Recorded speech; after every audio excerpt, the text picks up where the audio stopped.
마태복음 17장 14절부터 21절까지 말씀 제가 봉독하겠습니다. 그들이 무리에게 이르매 한 사람이 예수께 와서 꿇어 엎드려 이르되 주여 내 아들을 불쌍히 여기소서. 그가 간질로 심히 고생하여 자주 불에도 넘어지며 물에도 넘어지는지라. 내가 주의 제자들에게 데리고 왔으나 능히 고치지 못하더이다. 예수께서 대답하여 이르시되 믿음이 없고 패역한 세대여, 내가 얼마나 너희와 함께 있으며 얼마나 너희에게 참으리요. 그를 이리로 데려오라 하시니라. 이에 예수께서 꾸짖으시니 귀신이 나가고 아이가 그때부터 나으니라. 이때에 제자들이 조용히 예수께 나와 이르되 우리는 어찌하여 쫓아내지 못하였나이까. 이르시되 너희 믿음이 작은 까닭이니라. 진실로 너희에게 이르노니 만일 너희에게 믿음이 겨자씨 한 알만큼만 있어도 이 산을 명하여 여기서 저기로 옮겨지라 하면 옮겨질 것이요 또 너희가 못할 것이 없으리라. 아멘. 21절은 이제 없음으로 되어 있기 때문에 읽지 않겠습니다. 오늘은 우리가 믿음이 없는 세대에게라는 제목을 가지고 함께 말씀을 나누기 원합니다. 예수님께서 어느 날 이 베드로와 야고보와 그리고 요한을 데리고 이 높은 산에 이제 올라가셨습니다. 자, 그리고 그 산에서 제자들은 예수님께서 영광스러운 모습으로 변하신 것을 보았습니다. 자, 그리고 그곳에 모세와 엘리야가 나타나 주님께서 고난 받으실 것에 대해서 말씀을 나누고 사라졌습니다. 이 고난을 준비하시는 이 영광스러운 주님의 모습이 드러나는 순간이었습니다. 그런데 이후에 이 사도 베드로는 이 베드로 후서를 기록하면서 뭐라고 기록을 했습니까? 그 거룩한 산에서 영광된 일을 경험했지만 그것보다 더 확실한 예언은 기록된 성경이다. 이렇게 말씀했습니다. 바로 눈앞에서 영광스러운 주님과 믿음의 이 선진들을 다 보았고 구름 속에서 나는 하나님의 음성을 듣고 그 현장을 경험했지만 사도 베드로는 성경을 통해서 하나님의 음성을 듣고 또 성경을 통해서 하나님의 뜻을 따라 살아가라. 성도들에게 그렇게 권면을 했습니다. 자, 그러면 성경을 통해 말씀하시는 이 주님의 음성에 귀 기울이며 이 땅을 살아가는 그 성도들에게 정말 필요한 것은 무엇이겠습니까? 그 성도들에게 필요한 것은 믿음입니다. 눈앞에서 다 보고 들을 수 있는 그곳에서는 믿음이 필요가 없고 우리가 바라고 기대하는 어떤 소망이 필요하지 않습니다. 정말 이 천국에서는 하나님 함께 살아가는 그곳에서는 우리가 믿음이 필요한 것이 아니라 정말 하나님께 영광을 돌리고 예배하고 찬양하며 살아가는 그 일이 필요한 것인데 이 땅을 살아가는 우리에게서는 이 땅에서 정말 죄로 뒤덮인 일상을 살아가는 우리에게 필요한 것은 믿음입니다. 당장 눈에 보이지 않고 직접 들을 수 없는 이곳에서는 약속과 믿음이 그래서 중요한 것입니다. 그래서 영광의 산에서 내려와 일상의 삶을 살아가는 성도들에게 진짜 필요한 것은 믿음입니다. 자, 그래서 오늘 본문은 우리에게 그것을 잘 말해주고 있습니다. 믿음 없는 세대에게라는 제목으로 말씀을 나누는데 그럼 이 믿음 없는 세대에게 오늘 본문이 무엇을 말씀해주고 있습니까? 첫 번째는 이 믿음 없는 세대에게 이 세상은 믿음이 필요한 세상이다 하는 것을 가르쳐 줍니다. 자, 첫 번째는 이 간질병에 걸린 아들을 둔 한 사람이 이 예수님께 찾아온 이야기로 시작을 합니다. 14절입니다. 그들이 무리에게 이르매 한 사람이 예수께 와서 꿇어 엎드려 이르되. 예수님과 이 세 제자가 산에서 지금 내려왔습니다. 산 위에서 영광스러운 경험을 한 것에 반해서 산 아래의 광경은 어떻습니까? 산 아래는 변함없는 일상이었습니다. 예수님 없이 이 땅에서 경험하게 되는 일상이라는 것이 여러분 어떤 것입니까? 예수님과 함께했던 산에서와는 굉장히 대조적으로 죄로 뒤틀린 세상입니다. 죄가 파생한 온갖 것을 경험해야 되고 하나님 없이 살아가는 것이 이 땅의 일상입니다. 그런 일상을 살아가는 중에 오늘 한 사람이 예수님께 나아왔습니다. 그리고 이렇게 말했습니다. 15절입니다. 주여 내 아들을 불쌍히 여기소서. 그가 간질로 심히 고생하여 자주 불에도 넘어지며 물에도 넘어지는지라. 한 사람이 지금 예수님 앞에 나와 간절히 엎드려서 간청을 하고 있습니다. 그에게는 질병으로 고통하는 이 아들이 한 명 있었는데 그 아들은 지금 간질로 아주 고생을 하고 있었습니다. 여러분, 간질이 어떤 것입니까? 우리가 오늘 이 뇌전증이라고 하는 이 만성적 뇌장애입니다. 그런데 지금 이 아이는 지금 전신이 마비가 되고 발작을 일으키는 심각한 유형의 지금 간질 환자입니다. 물불을 가리지 않고 넘어진다 이렇게 얘기했는데, 물불을 가리지 않고 넘어진다는 것은 자신을 스스로 통제할 힘을 완전히 상실한 상태라는 것을 우리에게 말해주고 있습니다. 그가 진짜로 간질 환자인지 아닌지는 정확하게 알 수는 없습니다. 지금 번역을 오늘날 우리가 볼 수 있는 이제 간질이다 이렇게 번역을 했기 때문에 그렇지만, 현상적으로 보여지는 것이 마치 딱 그랬다 이런 겁니다. 이 아이들을 그러면 고쳐야 되는데 어떻게 고쳐야 되겠습니까? 이 아들이 이렇게 된 원인을 찾아야 바르게 고칠 수 있겠죠. 오늘 본문에 보니까 이 질병의 원인이 무엇이었습니까? 18절 말씀에 보니까 그 원인을 치유하는 예수님의 모습을 보면 잘 알 수가 있습니다. 예수님이 이렇게 말씀하십니다. 이에 예수께서 꾸짖으시니 귀신이 나가고 아이가 그때부터 나으니라. 모든 질병의 근원을 귀신의 역사로 봐서는 안 되지만, 오늘 이 경우는 이 귀신이 원인이었습니다. 예수님도 모든 치유 사역에서 귀신 쫓는 일을 하신 것은 아닙니다. 하지만 오늘 본문에서는 그렇게 하셨습니다. 이것이 정확하게 어떤 질병인지 알 수는 없지만, 지금 원인은 이 귀신이 이 아이를 장악해서 그런 현상들이 나타났다는 겁니다. 자, 이것은 단순히 육신이 병든 것이 아니라 영적인 문제였습니다. 영적인 문제였기 때문에 예수님께서 그렇게 다루셨습니다. 사랑하는 여러분, 우리도 이 세상에서 이와 비슷한 경험을 하고 살아갑니다. 예수님 없이 살아가는 사람들은 오늘 이 귀신으로 인해서 이 간질병에 걸린 아들 같습니다. 아니면 이런 병으로 삶이 다 망가진 아들을 둔 아비와 같습니다. 죄로 왜곡된 세상에서 날마다 이 고통과 아픔을 경험하지만 이유가 무엇이든 지금 다 알지 못하고 그저 당하기만 합니다. 자신이 뛰어드는 것이 물인지 불인지, 자신이 상하고 다치는지도 알지 못하고 통제할 능력도 사람들에게 없습니다. 사단의 노예로 죄의 종으로 살아가는 사람들 한번 보시기 바랍니다. 어떻게 살아갑니까? 자신의 모든 선택과 일상의 모든 삶에서 이런 경험들을 합니다. 물에 들어가는지 불에 들어가는지, 내가 상하는지 어쩐지도 알지 못하면서, 통제하지도 못하면서 자신은 잘 살아가고 있다, 이렇게 여기고 살아가는 것이 세상입니다. 하나님 외에 행복을 가져다 줄 것 같은 뭔가를 자꾸만 만들어내지요. 좋은 대학과 좋은 직업과 풍족히 누릴 만한 어떤 재산과 자신의 업적과 성취를 다 자랑할 것으로 여기면서 그렇게 살아갑니다. 그 사람들을 어떻습니까? 점점 하나님으로부터 멀어지게 만드는 것, 이 사람들이 자랑하는 모든 것이 다 하나님을 잃어버리게 만드는 것들입니다. 그것이 우상이고 그것이 믿음으로부터 멀어지게 만드는 것입니다. 저는 지금 이 얘기를 할 때 지금 단순히 가치의 문제나 삶의 방편에 관해서 말하는 것이 아닙니다. 예수님께서 그렇게 하셨던 것처럼 영적인 문제입니다. 원인이 뭔지 알지 못하고 스스로 해결할 능력도 없는 이것이 우리가 사는, 우리가 또 볼고 있는 저 세상입니다. 이 문제를 해결하실 수 있는 분이 누구밖에 없습니까? 우리 구주 대신 예수님밖에 없습니다. 그래서 그런 사람들이 오늘 병든 아이와 아비처럼 예수님의 제자인 우리를 찾아옵니다. 저마다 고통스러운 삶의 문제를 안고 오늘 이 교회에 찾아옵니다. 그런데 우리는 이따금씩 오늘 예수님의 제자들처럼 그런 사람을 치료하는데 실패할 때가 있습니다. 그러면 무엇이 문제입니까? 믿음 없음이 문제입니다.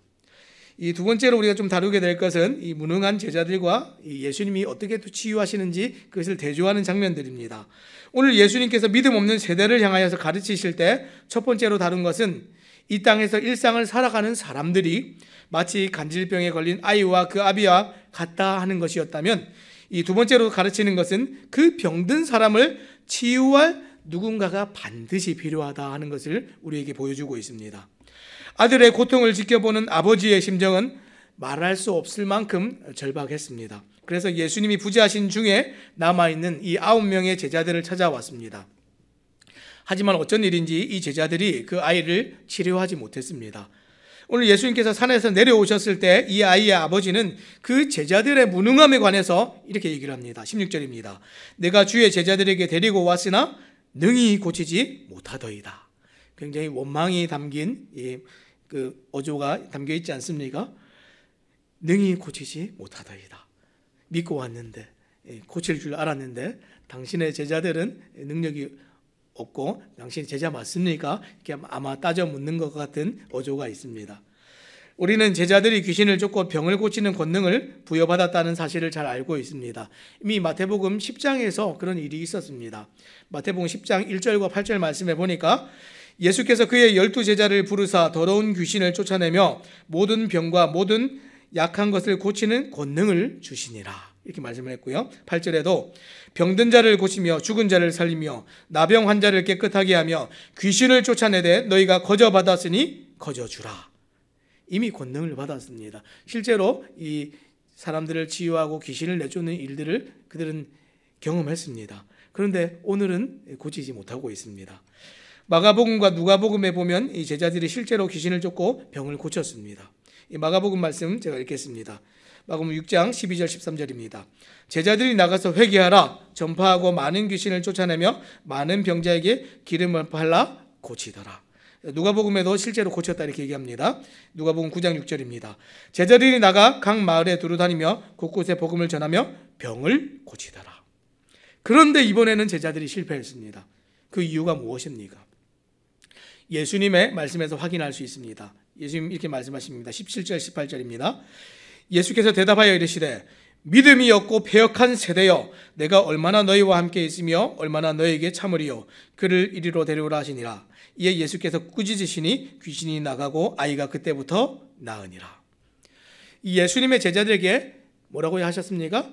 믿음이 없고 패역한 세대여, 이렇게 말씀하셨습니다. 굉장히 충격적인 말씀이죠. 지금 믿음이 없다 이렇게 말씀하셨습니다. 산에서 예수님과 함께 영광에 둘러싸였던 제자들과 산 아래 남겨져 있던 이 제자들의 모습이 너무나 차이가 납니다. 제자들은 예수님의 부재로 무능함과 실패를 지금 경험하고 있습니다. 이제 예수님께서 지금 그들을 떠나실 시간이 얼마 남지 않았습니다. 그 시간이 계속해서 다가오고 있는데 제자들은 그 시간을 무엇으로 채워야 되겠습니까? 믿음으로 채워야 됩니다. 예수님이 그들을 정말 이 가시적으로 물리적으로 떠나신 그 시간 동안에 이 제자들은 믿음을 사용해서 살아야 되는데 지금 그 믿음을 사용해 살아가야 되는 그 방법들을 배우고 있습니다. 그리고 그들의 무능함과 실패가 하나님과 그 나라에 대한 불신으로 번지게 된다 하는 그것도 배우고 있습니다. 이 제자들은 믿음 없는 제자들이 되었고 그 제자들의 실패를 바라보고 있던 이 주변에 있는 무리들이 어떻게 됐습니까? 제자들을 믿었겠습니까? 불신했겠습니까? 믿지 못하죠. 고치지 못하니까 불신함이 번져가기 시작합니다. 사랑하는 여러분, 예수님을 믿는 사람들이 믿음을 상실하면 이 주변에 있는 세상이 우리를 믿지 못하고 우리를 믿지 못함으로 예수님을 믿지 못하게 됩니다. 불신이 번져가게 됩니다. 굉장히 치명적이죠. 또 제자들에게는 내가 얼마나 지금 믿음이 없는 제자들 이렇게 되었고 그 제자들로 말미암아서 주변에 있는 사람들은 어떻게 됩니까? 불신했던 그 무리들은 패역한 세대 이렇게 됩니다. 또 제자들에게는 내가 얼마나 너희와 함께 있으며 라고 말씀하시며 앞으로 지금과 같은 예수님의 부재 중에 믿음을 사용하며 살아야 하는 일상을 가르치셨고 또 무리들에게는 또 뭐라고 하셨습니까? 얼마나 너희에게 참으리요 이렇게 말씀하시면서 심판주 되신 주님께서 믿음 없는 세대를 오래 참으시지만 끝까지 참으시지 않는다 하는 것을 또 가르치셨습니다. 오늘 이 예수님의 격한 반응은 무엇을 우리에게 떠올리게 합니까? 모세가 시내산에서 내려왔을 때 이 우상숭배에 불신앙에 분노했던 것을 우리에게 연상케 합니다. 떠날 날이 다가오는 상황에서 예수님은 이 제자들의 믿음을 끌어올리기 위해서 그들을 의도적으로 부재 상태에 두신 듯 합니다. 그리고 오늘 믿음에 관한 이 말씀을 가르치셨습니다. 사랑하는 여러분, 죄로 물든 세상에서 예수님은 유일한 구원자이시고 치료자이십니다.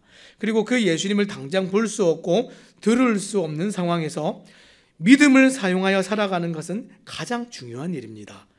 오늘과 같이 세상의 방식으로 살아가는 것이 점점 더 선명해지는 이런 시대에 믿음으로 살아가는 방식은 어떻게 됩니까? 점점 더 흐려지고 있습니다. 믿음으로 살아가는 사람들이 사라지면 그것은 점점 더 흐려지고 옛날 이야기나 전설에나 나올 것 같은 그런 이야기로 치부되고 맙니다. 그리고 예수님을 소개하고 예수님의 능력을 힘입어 살아가는 성도들이 믿음에 서 있지 않으면 믿음 없는 우리로 말미암아서, 믿음 없는 우리로 인하여서 세상은 계속해서 패역한 세대로 남겨진 채 그렇게 끝나고 맙니다. 얼마나 불쌍한 일입니까? 우리 구주께서 이 땅을 떠나시고 성령을 보내주시겠다고 하실 그때에 뭐라고 하셨습니까? 내가 반드시 다시 오신다. 내가 반드시 다시 오리라. 주님 이렇게 말씀하셨습니다. 내가 너희를 고아와 같이 버려두지 않고 오리라. 내가 진실로 속히 오리라. 이렇게 말씀하셨습니다. 그래서 이 초대교회 성도들은 무엇을 항상 기대하고 살았습니까? 주님 다시 오신다. 우리 주님 다시 오신다. 마라나타, 주님 속히 오시옵소서. 곧 오시옵소서. 주님 다시 오실 재림을 늘 기대하고 살아갔기 때문에 믿음이 선명했습니다. 근데 점점 믿음이 흐려지고 약해져가는 이 시대는 지금 무엇을 잃어버렸습니까? 우리 주님께서 잠시 떠나 계시지만 다시 오신다 하는 그 사실을 잃어버리고 살기 때문에 믿음이 약해지고 있습니다. 사랑하는 여러분, 예수님을 직접 볼 수 없는 시대에 교회가 이 땅의 소망인데, 우리가 믿음으로 예수님을 보일 수 없다면 아무도 예수님을 믿을 수가 없습니다. 그렇죠? 자, 예수님께서 이제 마지막으로 어떻게 하십니까? 이 아이를 데려오라 명하시고 아이의 근본 원인이었던 이 영적인 문제를 다루시고 악한 귀신의 지배 아래에 있었던 이 아이를 고치십니다. 꾸짖어서 귀신이 떠나고 아이가 회복되었습니다. 자, 이 모든 과정을 뒤로하고 이제 여러 가지로 놀랐을 제자들이 은밀하게 예수님께 다가와서 자신들이 왜 귀신을 쫓아내지 못했는지 묻습니다. 자, 19절입니다. 이때 제자들이 조용히 예수께 나와 이르되 우리는 어찌하여 쫓아내지 못하였나이까? 지금 자신들의 실패가 이 무리들을 불신과 의심으로 이끌었다면 그 원인을 좀 찾고 싶었을 겁니다. 해결하기를 원했을 겁니다. 근데 예수님의 대답은 굉장히 직설적입니다. 자, 20절입니다. 이르시되 너희 믿음이 작은 까닭이니라. 진실로 너에게 이르노니 만일 너에게 믿음이 겨자씨 한 알만큼만 있어도 이 산을 명하여 여기서 저기로 옮겨지라 하면 옮겨질 것이요 또 너희가 못할 것이 없으리라. 원인이 무엇이었습니까? 믿음의 결핍에 있었습니다. 어떤 기술적인 문제나 자신감이 결여되어서 생긴 문제가 아닙니다. 우리가 믿음하니까 어떤 확신을 가지고 신념을 가지고 자신감을 가지고 했어야 되는데 그러지 못해서 이런 일이 일어나지 않았다. 그게 아닙니다. 권능을 부여받은 것은 명백한 사실이나 그 권능을 행사하는 데는 반드시 믿음이 필요했습니다. 여러분, 믿음은 이 예수님의 부재 가운데서도 예수님과 연합을 유지하는 능력이 믿음입니다. 떨어져 있지만 그 계속해서 우리가 알 수 있고 연결되어 있고 붙어 있는 것, 이게 믿음입니다. 근데 지금 믿음이 작다 이렇게 얘기했는데 이 믿음이 작다 하는 말은 믿음이 없는 것이 아니지만 능력을 행하기에 충분하지 않았고 믿음의 능력을 발휘하지 못했다 하는 것을 지금 나타내고 있습니다. 자, 그런데 작은 믿음이 믿음의 완전한 결여가 아님에도, 믿음이 없는 것이 아님에도 그 다음 예수님의 설명은 마치 그런 느낌을 주고 있죠. 뭐라고 얘기합니까? 20절 말씀에 보니까 20절 말씀에 너희 믿음이 겨자씨 한 알만큼만 있었어도 이렇게 얘기하죠. 여러분, 믿음이 없는 것은 아니지만 그 작은 믿음이 없어서 결여되어서 이런 일들이 일어나지 않았다. 시 중에 가장 작은 시인 이 겨자씨만 하는 믿음도 제자들에게 없었다 하는 말이 되기 때문에 정말 이 믿음이 정말 있고 없고의 차이, 이것을 어떻게 얘기합니까? 지금 무게로 얘기하는 것이 아닙니다. 이건 믿음이 있기는 있는데 선명하지 않았다. 지금 그것을 얘기하고 싶은 겁니다. 예수님의 말씀은 이 믿음의 무게를 측정하는 데 지금 초점이 있는 것이 아니라 진실한 믿음을 강조하고 있습니다. 자, 그것은 예수님에 대한 전적인 신뢰에서 비롯되는 믿음입니다. 여러분, 믿음이 어떤 것입니까? 믿음은 내가 예수님 앞에서 완전히 죽어지는 것이 믿음입니다. 나는 죽고 예수님으로 살아가는 삶, 예수님이 주인 되는 삶, 이게 진짜 믿음입니다. 나는 예수님을 믿는다 얘기하는데 여전히 내가 살아있고 예수님의 약속과 그 말씀은 도무지 온데간데 사라지고 나의 생각이 내 삶의 모든 것을 주도하고 살아가는 것, 그것은 믿음이 아니죠. 우리가 예수님을 알기는 아는데 믿음이 점점 약해집니다. 언제요? 나의 생각이 여전히 살아있고 나의 자아가 여전히 살아있을 때 믿음이 약해지는 겁니다. 내 안에 예수님의 말씀이 아니라 내 생각이 많으면 믿음이 흐려지고 약해집니다. 뭐라고 했습니까? 이 믿음으로 이 산이 옮겨지겠다 이렇게 얘기했는데 우리는 어떻게 합니까? 나의 생각에 에이 이 산이 옮겨지겠어? 합리적으로 논리적으로 생각해서 예수님 능력이 있는 건 알지만 지금 이 상황에서 그런 일이 우연히 기적적으로 일어나겠어? 이게 믿음 없음입니다. 하나님께서 말씀하셨으면 나의 신념이 아닙니다. 하나님이 약속하셨으면 하나님의 뜻이면 그 일은 반드시 일어나게 되어 있습니다. 그대로 된다 이것을 믿는 것이 하나님의 주권을 믿는 것이고 하나님의 섭리를 믿는 것입니다. 오늘 이 사건은 겨자씨만한 믿음만 있어도 산을 옮길 수 있다 이 말씀을 끝으로 끝이 나고 있습니다. 무슨 얘기입니까?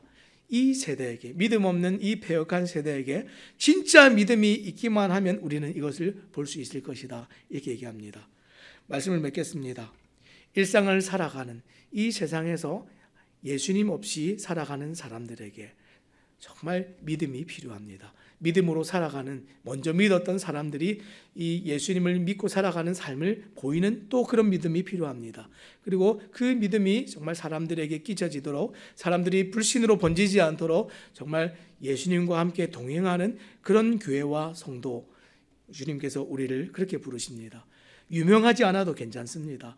정말 우리가 많은 지식이 있어야 되는 것도 아닙니다. 아는 만큼 믿고 그 말씀대로 살아가는 그런 사람들을 통해서 하나님 일하기를 원하십니다. 일상을 살아가는 무명의 그리스도인 하나님께서 오늘 그런 사람들을 찾으십니다. 유명한 것이 아니라 하나님 말씀대로 정말 이 성경에 기록될 만큼 뛰어난 그런 사람들이 아니라 무명일지라도 이름이 없을지라도 오늘도 일상에서 일상의 영웅으로 살아가는 믿음의 영웅들을 오늘 하나님 찾으십니다. 오늘 하루를 살아가실 때에 정말 오늘 이 말씀을 기억하시고 하나님의 권능과 그 능력 가운데 그 살아가는 것은 우리의 믿음으로 되어진다 하는 것을 잊지 마시고 우리 주변에 있는 사람들에게 꼭 그렇게 예수님을 증거하시고 또 전하시는 우리 모든 성도님들 되시기를 우리 주님의 이름으로 부탁드립니다. 기도하겠습니다.